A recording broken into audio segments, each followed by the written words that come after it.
Question 1 here is giving us an f of x equation that says f of x equals 4x minus 10 divided by x squared plus 1.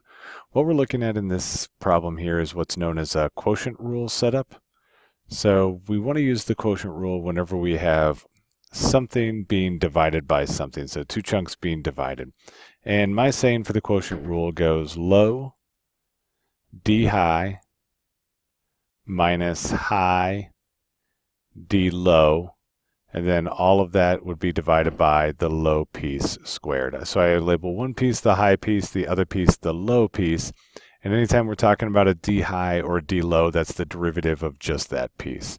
So looking at what I have over here, I'll label that piece the high piece, and I will label this piece the low piece, and then I just kind of bring these off to the side and grab their derivatives. And so I'd say, okay, well, my high is going to equal 4x minus 10.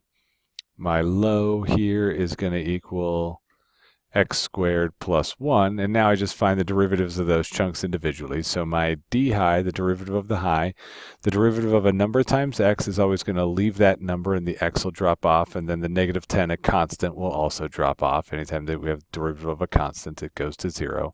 So then our d low here is again going to be a power rule. We'll bring that 2 down. That'll give us 2x. Subtracting 1 from the power will leave us to the first, and then that plus 1 at the end there is another constant, and the derivative of a constant is 0.